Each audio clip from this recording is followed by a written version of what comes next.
नमस्कार. श्री परमानंद स्वामी लिखित कृष्ण माझा सखा भाग 3 हे पुस्तक आपण वाचत आहोत. आज आपण भक्तिमार्गाचं श्रेष्ठत्व या प्रकरणातला पुढचा भाग वाचायला घेतो आहोत. नारदाच्या बोलण्याने प्रभावित झालेली लक्ष्मी थोडीशी गंभीर होऊनच नारदाशी बोलू लागली. हे नारदा, तुझ्याकडून प्रकट झालेलं सगुण प्रेमभक्तीचं महात्म्य खरोखरीच अद्भुत आणि अलौकिक आहे. ते जेवढं श्रवण करावं तेवढी श्रवणाची गोडी अधिक वाढत राहते. त्याचं श्रवण करणं एवढं गोड आहे, मग तो भक्तिप्रेमाचा अनुभव किती गोड असेल बरं, असा विचार करीत न बसता त्याचा प्रत्यक्ष अनुभव घ्यावा हेच अधिक बरं आणि हेच योग्य होय. परंतु अशा ईश्वर स्वरूपाचा अनुभव घेणाऱ्या महात्म्यांची भेट व्हावी कशी, आणि भेट झाली तरी त्यांचं महात्म्य ओळखावं कसं, हाच मोठा प्रश्न आहे. राधेचं ते परमभाग्यच म्हणायचं की ईश्वर स्वरूप असा प्रत्यक्ष अवतारच तिला कृष्णाच्या रूपाने भेटला. त्याचं प्रेम तिला सहजपणे मिळत गेलं आणि हळूहळू त्या प्रेमाचा अनुभव घेता घेता तिच्याही ठिकाणी कृष्णप्रेम निर्माण झालं. प्रत्यक्ष सहवासाने आणि संवादाने राधेला कृष्णाचं अंतःकरण जाणता येऊ लागलं आणि त्याच्या ईश्वर स्वरूपाचं महात्म्यही जाणू लागलं. हे नारदा, परंतु गोकुळातील इतर सर्वांच्या बाबतीत असं थोडंच घडणार होतं. ते तर कृष्णाच्या महात्म्याविषयी पूर्णपणे अनभिज्ञच असणार. त्यामुळे ते कृष्णाकडे एक सामान्य व्यक्ती म्हणूनच पाहत राहणार. त्यामुळे राधा आणि कृष्ण यांचे प्रेमसंबंध हे त्यांना केवळ सांसारिक पातळीवरचेच दिसणार. यात त्यांना दोष कसा देता येईल बरं? फार तर कृष्णाचं प्रेम त्यांना थोडंफार कळत असेल, परंतु कृष्णाचं ईश्वर स्वरूप आणि त्याचा अनुभव या गोष्टी त्यांना कशा जाणवणार? केवळ कृष्ण सर्वांवर प्रेम करतो एवढ्याचवरून त्यांना त्याचं महात्म्य कसं बरं कळणार, नाही का? कृष्णाकडून दुसऱ्याही काही अद्भुत गोष्टी घडल्या असत्या की ज्या सामान्यांच्या मनाच्या कल्पनेच्या आणि बुद्धीच्या आकलनाच्या पलीकडे असतात, तरच सामान्यांनाही कृष्णाचं असामान्यत्व आणि विशेषत्व जाणवलं असतं. त्यांच्याकडून कृष्णाविषयी काहीतरी वेगळा विचार घडला असता आणि त्यांना कृष्णाकडे पाहण्याची काहीतरी वेगळी दृष्टीही लाभली असती. तेव्हा सर्वसामान्यांनी राधा आणि कृष्ण यांच्या प्रेमसंबंधावर टीका आणि निंदा करणं हे साहजिकच आहे. तशी टीका आणि निंदा जाणून बुजून स्वतःवर ओढून घेण्याची राधा आणि कृष्ण यांना आणि विशेषतः कृष्णाला काय बरं आवश्यकता होती, हेच मला अजून नीटपणे कळत नाही. तेव्हा हे नारदा, तू मला पुन्हा ते सर्व पूर्णपणे समजावून सांग ना. लक्ष्मीच्या बोलण्यावर क्षणभरही न थांबता नारद उद्गारला, अगं लक्ष्मी, लोकांची टीका आणि लोकांची निंदा याचा विचार करायचा आणि त्याला किती महत्त्व द्यायचं हेही एकदा ठरवावंच लागतं ना. कारण लोकांची मतं अज्ञानावर, अपुऱ्या माहितीवर आणि दूषित पूर्वग्रहांवर अवलंबून असतात. त्याला वाजवीपेक्षा जास्त किंमत देण्याचं अथवा त्याची दखल घेण्याचं काहीच कारण नाही. तेव्हा ज्याने कृष्णाचं महात्म्य जाणलं नाही त्यांना दोष देणं योग्य नाही हे जरी खरं, तरी राधेसारख्या ज्यांनी ते जाणलं त्यांनी कृष्णप्रेमाचा अनुभव का घेऊ नये? त्यांनी कृष्णाची भक्ती का करू नये? खरं की नाही?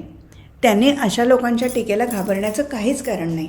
लोकांची निंदा मुद्दाम ओढवून घेण्यासाठी काही करायचं नाही हे बरोबरच आहे, परंतु म्हणून काही करायचंच नाही हे मात्र बरोबर नाही. तेव्हा आपण प्रेमाने आणि श्रद्धेने करीत राहावं आणि त्यासाठी कोणी काही टीका किंवा निंदा केली तरी त्याकडे दुर्लक्ष करावं, हेच सर्वात उत्तम होय.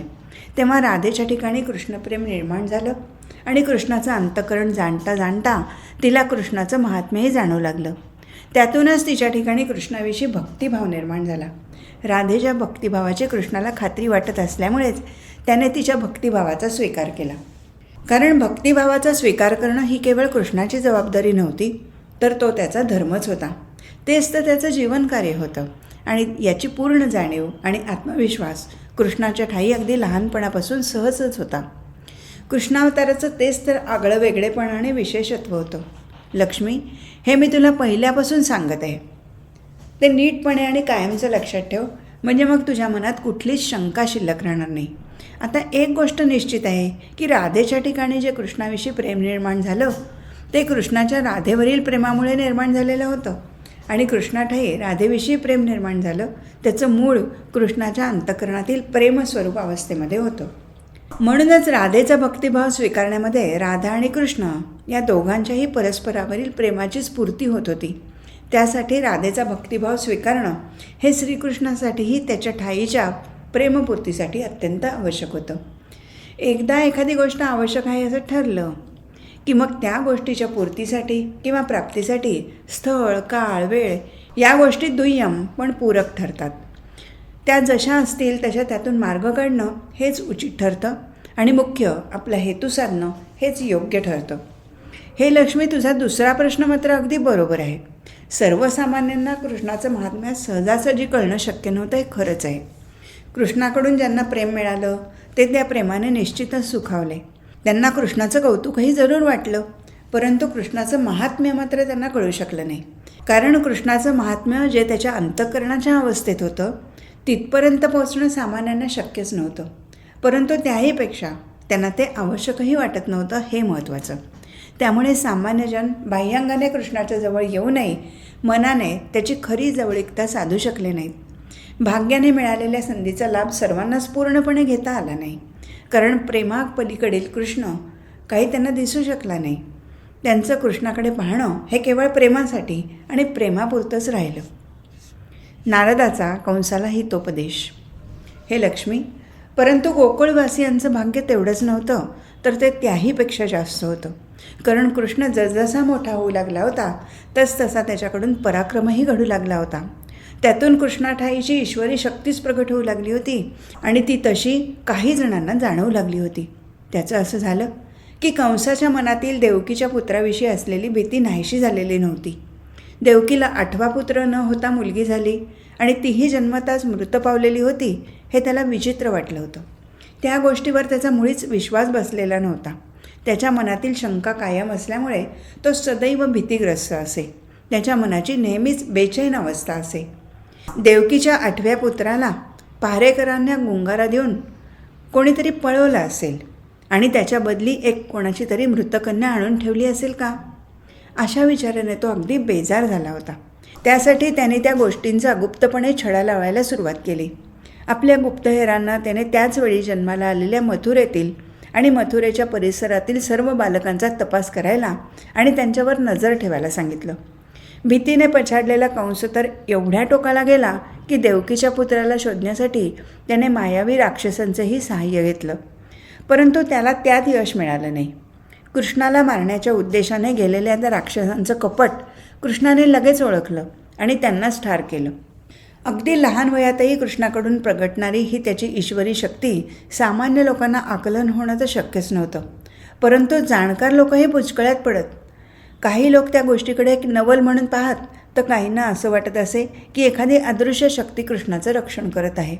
म्हणून मग ते लोक देवदेवतांची कृतज्ञतापूर्वक पूजा अर्चा करत आणि कृष्णाला असंच त्यांनी नेहमी सांभाळावं म्हणून त्या देवतांची प्रार्थना करीत. नंदाला कृष्णजन्माचं रहस्य माहीत असल्यामुळे जरी नवल वाटत नसे तरी त्याला कृष्णाची अत्यंत काळजी मात्र नेहमीच वाटत असे. यशोदेला कृष्णाचं कौतुक वाटत असे, परंतु भीतीही तेवढीच वाटत असे. म्हणून ती कृष्णाची रोज दृष्ट काढून त्याच्याकडून देवदेवतांची प्रार्थना म्हणून घेत असे आणि कृष्णही तेवढ्या श्रद्धेने आणि यशोदेच्या आपलेपणापोटी ती सांगेल तसं तसं सर्व करत असे. त्याच्याकडून प्रगटणाऱ्या ईश्वरी शक्तीची जाणीव त्याला निश्चितच होती, परंतु त्याचा अहंकार त्याच्या ठिकाणी नसल्यामुळे त्याच्याकडून देवदेवतांच्या मूर्तीपुढे नम्र होणं आणि त्यांना वंदन करणं अगदी सहजपणे घडत असे. हे लक्ष्मी, अशा अनेक राक्षसवधाच्या गोष्टी जेव्हा कंसाच्या कानावर आल्या तेव्हा मात्र तो चांगलाच हादरला. देवकीचा 8वा पुत्र कृष्णाच्या रूपाने जिवंत असावा अशी शंका त्याच्या मनात बळावत चालली आणि त्याची भीती वाढू लागली. अशी कंसाच्या मनाची भयाकुल अवस्था असतानाच एक दिवस माझंच त्याच्याकडे अचानक जाणं घडलं. मी नारायणाचा एकनिष्ठ भक्त आहे हे कंसाला पूर्णपणे ठाऊक असूनही त्याने माझा अनादर न करता यथोचित स्वागतच केलं, कारण देवकीच्या 8व्या पुत्राचं रहस्य जाणून घेण्याची इच्छा त्याच्या मनात होती. त्यामुळे दोन्ही हात जोडून विनयपूर्वक तो माझ्याशी बोलू लागला. हे मुनिवर्य, वसुदेव आणि देवकी यांच्या 8ही मुलांच्या बाबतीत जे काही घडलं ते आपण तर सर्व जाणूनच आहात. मी वेगळं काही आपल्याला सांगण्याची आवश्यकता नाहीच. देवकीच्या 8व्या पुत्राच्या हातून माझा वध होणार आहे हे कळल्याबरोबर मी तर देवकीच्या सर्वच पुत्रांचा जन्मतःच वध केला, कारण मला कोणताही धोका पत्करायचा नव्हता. परंतु 8व्या पुत्राच्या वेळी काहीतरी चमत्कार झाला, कारण ते बालक जन्मतःच मृत पावलेलं होतं. माझ्या मनात शंकेने घर केलं. काहीतरी घोटाळा झाला असावा अशी माझी खात्री पटली आणि मी मथुरेच्या परिसरात त्याचा शोध सुरू केला. मुद्दामहून मायावी राक्षस त्या मुलाचा शोध घ्यायला आणि वध करायला पाठवले. त्या सर्वांचाच गोकुळामध्ये नंदाच्या मुलाकडून वध झाला.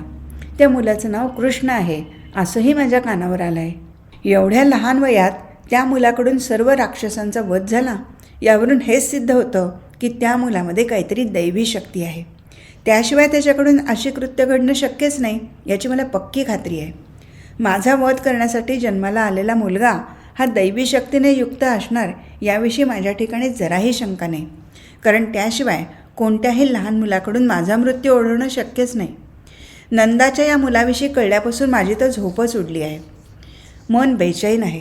तरी हे मुनिवर्य, आपणच माझ्या मनातील ही शंका दूर करावी आणि माझं मन शांत व्हावं. सर्व त्रैलोक्यात संचार करणाऱ्या आपल्याला या विश्वात घडणाऱ्या सर्व घडामोडी विदित असतात हे मी जाणून आहे. तरी खरं काय ते सांगून मला भयमुक्त करावं अशी मी विनंती करतो. हे लक्ष्मी, कंसाची अशी भयभीत अवस्था पाहून मला त्याची कीवच आली. त्याला 4 गोष्टी सांगून त्याचं मन त्याच्याकडून घडणाऱ्या पापकर्मापासून दूर वळवावं या हेतूने मी त्याच्याशी बोलू लागलो. अरे कंसा, पापकर्म करताना मनुष्याने कितीही शौर्याचा आविर्भाव आणला तरी त्या कर्माची फळं भोगण्याची वेळ आली की मात्र त्याची भीतीने गाळणच उडते. मनुष्य कर्म करताना ती अगदी हसत हसत करतो, पण त्याची फळं भोगताना मात्र अगदी रडकुंडीला येतो. पण एखाद्याने कितीही गयावया केली तरी कृतकर्माची प्राप्त फळं कधीच आणि कोणालाच चुकवता येत नाहीत. ती अगदी अटळ आहेत. देवकीच्या 8व्या पुत्राच्या हातून तुझा मृत्यू आहे ही आकाशवाणी झालेली असल्यामुळे ती कुठल्याही परिस्थितीत सत्यही होणारच आहे. त्याला कोणीच थोपवू शकणार नाही, कारण प्रत्यक्ष नारायणाचाच अवतार देवकीच्या पोटी आलेला आहे हे त्रिवार सत्य आहे. तेव्हा त्याच्या हातून असणारा तुझा मृत्यू अटळ आहे. तो टाळण्याचे तू जरी कितीही प्रयत्न केलेस तरी तो वृथाच ठरणार आहे. त्या तुझ्या प्रयत्नांमुळे तुझ्या पापकर्मात अधिकच भर पडत राहील. आधीच उग्रसेनाला राज्यासनावरून हटवून वसुदेव देवकीला बंदिवानात ठेवून आणि तिच्या 7 पुत्रांचा जन्मतः वध करून तू पापांचे केवढे तरी डोंगर रचून ठेवले आहेसच. त्यातच देवकीच्या 8व्या पुत्राला शोधण्याच्या निमित्ताने मथुरेच्या परिस्थितीतील कितीतरी अजाण आणि निष्पाप बालकांचा वध करून तू तुझ्या पापात आणखीनच भर घातली आहेस. पण मला वाटतं अजूनही वेळ गेलेला नाही. आपल्या कर्माचा तुला जर खराच पश्चाताप झाला तर पापाच्या गर्तेत अडकलेल्या तुझा अजूनही उद्धार होऊ शकेल. सर्व सत्ताधीश असलेल्या व्यापक परमेश्वराची तू अगदी मनापासून आळवणी कर, म्हणजे तुला तुझ्या कल्याणाचा निश्चित काहीतरी मार्ग सापडेल. अरे कंसा, मृत्यू हा तर सर्वांना केव्हा ना केव्हा तरी येणारच आहे. तो टाळण्याचे प्रयत्न केव्हाच यशस्वी होऊ शकत नाहीत. त्या मृत्यूला आनंदाने सामोरे जाणं हेच केवळ आपल्या स्वाधीन आहे. पण ती आनंदाची अवस्था मनाच्या ठायी पूर्ण शांती आणि समाधान असेल तरच अनुभवता येईल, आणि मनाला शांती आणि समाधान ही केवळ सत्कर्मामुळेच प्राप्त होऊ शकते. दुष्कर्माचं फळ मात्र नेहमीच मनाठायी अस्वस्थता, तगमग, भीती हेच आहे. दुष्कर्माचं मूळ हे मनाच्या दूषित अवस्थेमध्ये आहे आणि मन हे द्वेष, मत्सर आदी विकारांमुळे दूषित होत असतं. तेव्हा प्रथम सर्व पापकर्म थांबवून तुझी अधोगती वाचव आणि पुण्यकर्म कर, म्हणजे तुझं मन स्वच्छ आणि निर्मळ होत राहील. परमेश्वराच्या अस्तित्वाची आणि सत्तेची जाणीव ठेव आणि त्यालाच पूर्णपणे शरण जा. केवळ तोच तुला आता वाचवू शकेल. कंसा, तुला एक गोष्ट मी स्पष्टपणे सांगतो की गोकुळात नंदाचा पुत्र म्हणून असलेला कृष्ण हाच खरा देवकीचा 8वा पुत्र असून तो साक्षात नारायणाचा अवतार आहे. इथे तुझ्या बंदीगृहात जन्माला येऊन तो नंदाच्या वाड्यात कसा गेला हा एक वेगळाच इतिहास आहे. खरं तर तो एक चमत्कारच घडलेला आहे, पण तो तुला सांगण्याची काहीही आवश्यकता नाही आणि सांगून तुला त्याचा उपयोगही होणार नाही. त्याच्या हातून तुझा मृत्यू आहे हे विधिलिखितच आहे. पण केवळ तुझा वध करण्यासाठीच त्याचा अवतार झालेला नाही, तर सामान्य जनांना खऱ्या शुद्ध प्रेमाचा अनुभव आणून देऊन त्यांच्या मनाची शुद्धी करणं, जेणेकरून त्यांना समाधान आणि शांतीचा लाभ होईल यासाठी त्याचा अवतार झाला आहे. तूही जर त्याला पश्चाताप दग्ध मनाने भेटशील तर तुलाही तो मोठ्या मनाने क्षमा करील आणि तुझाही प्रेमाने स्वीकार करील याची खात्री बाळग. कंसा, एक गोष्ट लक्षात ठेव की कृष्णाच्या हातून तुझा वध आहे याचा अर्थ असा नव्हे की तो आज लगेचच तुझा वध करणार आहे. तसं जर त्याला करायचं असतं तर त्यानं केव्हाच केलं नसतं का?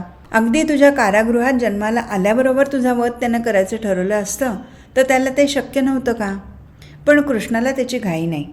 तोही व्यापक परमेश्वराच्या नियतीने बांधला गेलेला आहे. त्या नियतीनुसार जी गोष्ट जेव्हा घडणार आहे तेव्हाच ती घडणार आहे. ज्याला जेव्हा मृत्यू यायचा आहे तेव्हाच त्याला तो येणार आहे. तेव्हा तुझ्या मृत्यूची वेळ जेव्हा येईल तेव्हाच तुझ्यावर काळाची मात होईल आणि तुझा मृत्यू ओढवेल. त्यासाठी कृष्ण निमित्त मात्र होणार असेल तर ते तुझं भाग्यच नव्हे का? कारण कृष्णाच्या हातून तुझा मृत्यू झाल्यामुळे तुझा निश्चितच उद्धार होईल. पण त्याआधीच जर तू आपणहून कृष्णाच्या चरणी गेलास तर त्याच्या प्रेमामुळे तुझा उद्धार तू जिवंत असतानाच होईल आणि त्याचं समाधान तुला प्रत्यक्षच अनुभवता येईल. पण तसं जर तू केलं नाहीस आणि आपल्या दुष्कृत्यामुळे तुझं पापच वाढवत राहिलास तर मात्र स्वतःचं मरण तू स्वतःच्या हाताने अकाली ओढवून घेशील. तेव्हा हे कंसा, लवकरात लवकर सद्बुद्धी धारण कर आणि विवेकाने सन्मार्गाचा अवलंब कर. हे एकच माझं तुला आपलेपणाने सांगणं आहे. माझं बोलणं ऐकून कंस थोडासा गंभीर झाला, पण क्षणभरच. पुढच्या क्षणाला उसना अवसर आणून तो मोठ्यांदे हसला आणि म्हणाला, अहो नारद मुनी, तुम्ही कृष्णाविषयी जी माहिती सांगितलीत याचं मला जराही आश्चर्य वाटलं नाही. कृष्णाकडून प्रगटलेल्या दैवी शक्तीच्या कहाण्या जेव्हा माझ्या कानावर आल्या तेव्हाच माझी अगदी खात्री पटली होती की ज्याच्या हातून माझा मृत्यू होणार आहे तो देवकीचा 8वा पुत्र हाच आहे म्हणून. फक्त तुम्हाला विचारून मी माझी खात्री पक्की करून घेतली, एवढंच. आता त्याचं काय करायचं आणि त्याच्याशी कसा मुकाबला करायचा हे माझं मी पाहून घेईन. त्यासाठी माझा मी समर्थ आहे. मला दुसऱ्या कोणाच्याही मदतीची अजिबात जरूर नाही आणि कोणीही काहीही ज्ञान मला सांगण्याची तर मुळीच आवश्यकता नाही. मलाही पुष्कळ ज्ञान आहे. अगदी मी तुमच्यासारखा पूर्ण ज्ञानी नसे नाही, पण जे काही ज्ञान मला आहे ते माझ्यासाठी पुरेसं आहे. ईश्वराची शक्ती सर्व प्राणीमात्रांच्या ठायी आहे, तर तशी मग ती माझ्या ठिकाणी सुद्धा आहेच ना. त्यामुळे कृष्णाला सामोरे जाण्यामध्ये मला अजिबात भीती वाटत नाही. 2 ईश्वरी शक्ती एकमेकांशी भिडल्यानंतर जास्तीत जास्त काय होणार आहे तर त्यातील एक शक्ती टिकून राहील आणि दुसरी शक्ती त्या शक्तीत विलीन होऊन जाईल, एवढंच ना. त्याला माझी पूर्ण तयारी आहे, कारण शेवटी सर्व शक्ती त्या अनंतात विलीन होणार आहेत हे सत्य आहे. मग आज काय आणि उद्या काय, माझ्या दृष्टीने तर त्यात काहीच फरक पडत नाही. फक्त कृष्ण माझ्यासमोर केव्हा येतो याचाच ध्यास मला लागून राहिलेला आहे. पण खरं तर कृष्णच माझ्यासमोर यायला घाबरत असावा, कारण गोकुळात तर तोच लपून बसलेला आहे. माझ्यासमोर प्रत्यक्ष येण्याची त्यालाच हिंमत होत नसावी. हे लक्ष्मी, कंसाच्या त्या केवळ वल्गना होत्या हे मला ठाऊकच होतं, कारण त्याच्या बोलण्यातील पोकळपणा काही लपून राहिला नव्हता. तरीही माझ्या ठिकाणी मात्र त्याच्याविषयी दयाच होती. म्हणून मी पुन्हा त्याची समजूत घालून त्याला सावध करण्याचा प्रयत्न केला.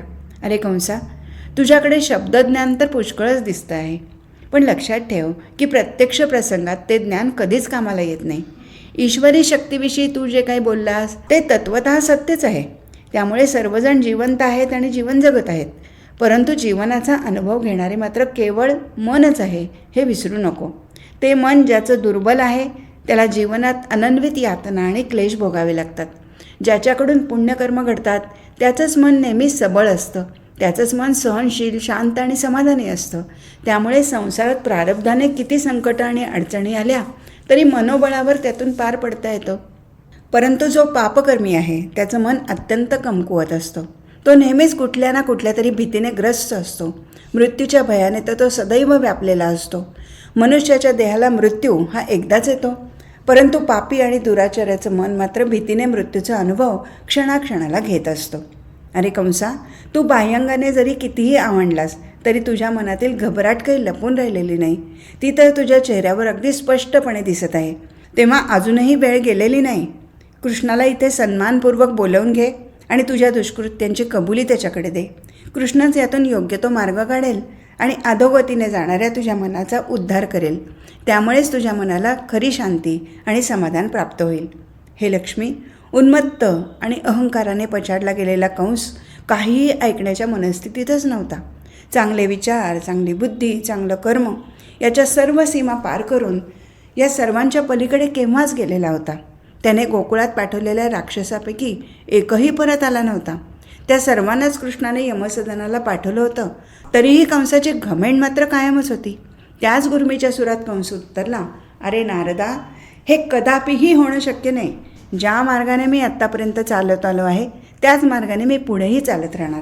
त्या मार्गापासून आता परत फिरणं शक्य नाही आणि ते मला आवश्यकही नाही. तुमच्या ज्ञानाप्रमाणे शेवटी सर्व मार्ग एकाच ईश्वराकडे जातात ना, मग झालं तर मला काळजी करण्याचं काहीच कारण नाही. मी स्वीकारलेल्या मार्गाने मी सुद्धा त्या ईश्वरी शक्तीतच विलीन होणार आहे ना. मग मुद्दामहून माझा मार्ग बदलण्याची मला काहीच आवश्यकता वाटत नाही. आता त्या कृष्णाची गाठ घेणं आणि त्याला जाऊन भेटणं हाच एकमेव ध्यास माझ्या ठिकाणी लागलेला आहे. त्या ध्यासाची पूर्ती वाटेल त्या मार्गाने मी करणार म्हणजे करणार.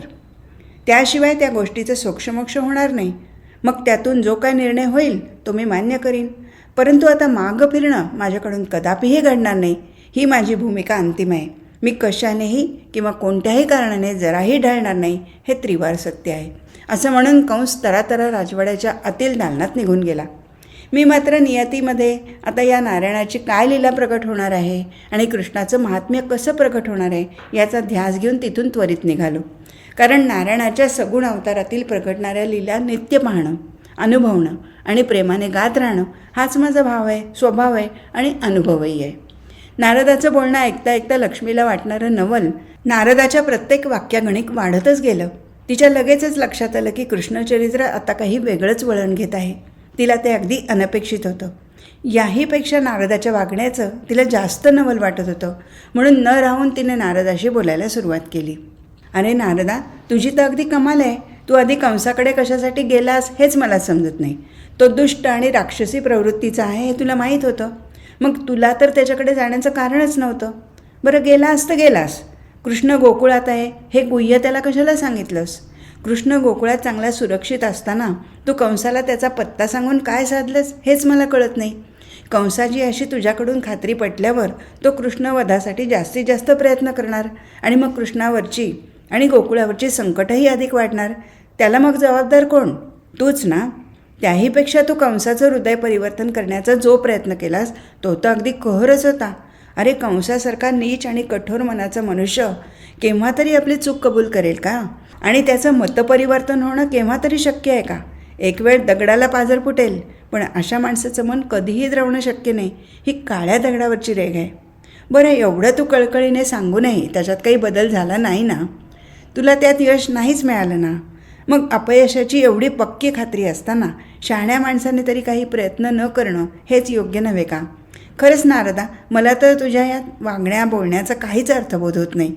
त्यामागची तुझी निश्चित भूमिका तरी काय ती मला नीट समजावून सांग. कारण त्याशिवाय माझ्या मनाची झालेली ही संभ्रमावस्था दूर होणं शक्यच नाही. तरी त्वरित मला या मनाच्या गोंधळलेल्या अवस्थेतून बाहेर काढावंस अशी मी तुला अगदी विनंतीच करते. आज इथेच थांबू. हरिओम तत्सत.